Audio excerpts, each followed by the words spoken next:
তার আগে রেলপার এলাকায় একটি বিক্ষোভ মিছিলে অংশ নেন বিজেপির নেতা ও কর্মীরা।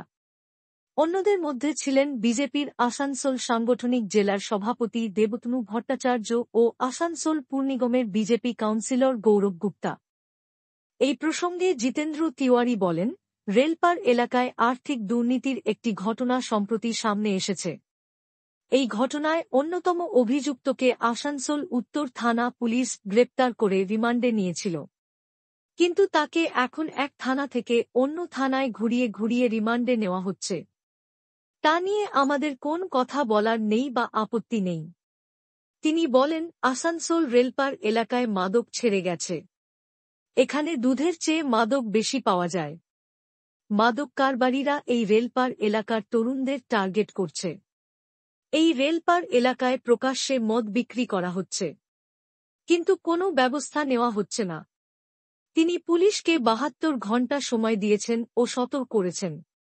এদিন সব দাবি সহকারে একটা স্মারক লিপি পুলিশকে দেওয়া হয়েছে। প্রাক্তন মেয়রের হুমকি, ৭২ ঘণ্টার মধ্যে আমাদের দাবির নিয়ে কোনো ব্যবস্থা না নিলে বিজেপি আসানসোল উত্তর থানার সামনে লাগাতার বিক্ষোভ করবে।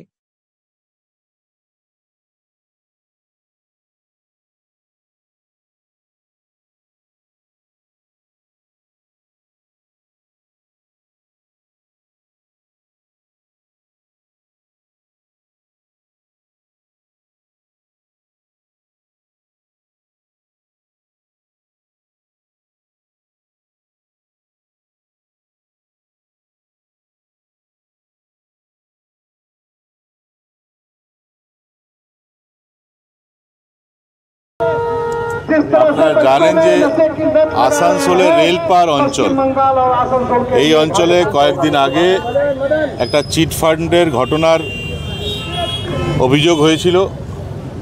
একজন অ্যারেস্ট হয়েছে, তার পুলিশ রিমান্ড শেষ হয়েছে একটা থানায়, অন্যান্য থানাতে এখনও পুলিশ রিমান্ড চলছে। কিন্তু আমাদের প্রশ্ন হলো যে এত মানুষের টাকা ওই ব্যক্তি নিয়েছিল, সে টাকা এখনও উদ্ধার হলো না কেন? হয় এই টাকা ওর কাছে আছে, আর তা না হলে ও অন্য কোনো ব্যক্তিকে দিয়েছে।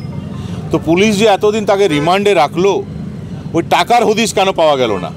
খালি আমরা শুনছি আজ এই থানা রিমান্ড নিয়েছে, কাল ওই থানা রিমান্ড নিয়েছে, বিভিন্ন থানায় ঘোরানো হয়েছে। আমরা তো ও থানায় ঘুরুক এটার জন্য পুলিশের কাছে আসছি না।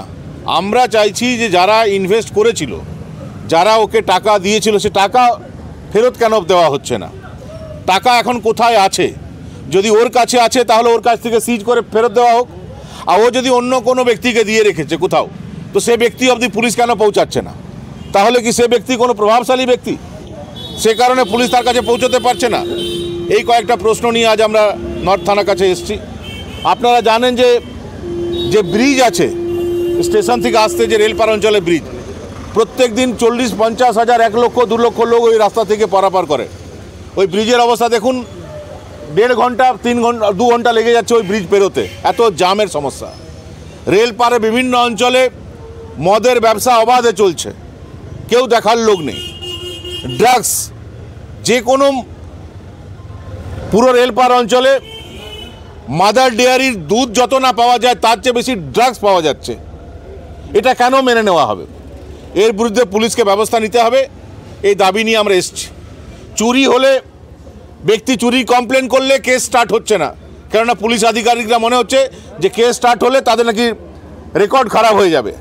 আরে ভাই, চুরিটা বন্ধ করো, চুরি বন্ধ করতে পারছো না, এটা তো অনন্তকাল চলতে পারে না। তাই আমাদের রেলপারে কাউন্সিলর গৌরব গুপ্তার এবং অন্যান্য যে আমাদের ছেলেরা আছে, তারা আজকে প্রতীকী একটা ডেমনস্ট্রেশন দিচ্ছে নর্থ থানায়।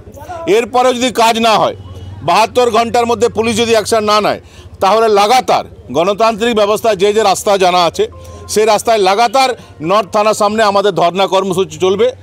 মানুষের স্বার্থে ভারতীয় জনতা পার্টি অতীতেও লড়াই করেছে, এখনও লড়াই করছে, আগামী দিনেও লড়াই করবে। এই নর্থ থানাকে যদি কেউ মনে করে যে তৃণমূল কংগ্রেসের পার্টি অফিস বানিয়ে দেবে, তাহলে চাকরি থেকে রিজাইন করে ওই পার্টি ঝান্ডা নিয়ে পার্টি করুন, আমাদের আপত্তি নেই। কিন্তু আমাদের করের টাকায়, আমাদের ট্যাক্সের টাকায় পুলিশ আধিকারিকদের বেতন হবে, আর তারা তৃণমূল কংগ্রেসের কথাই চলবে, এটা মেনে নেওয়া যায় না। তাদেরকে চলতে হবে। দেশের যে আইন, আমাদের রাজ্যের যে আইন, যে সংবিধানে বিভিন্ন ধারা উপধারা, সেটা মেনে তাদেরকে চলতে হবে।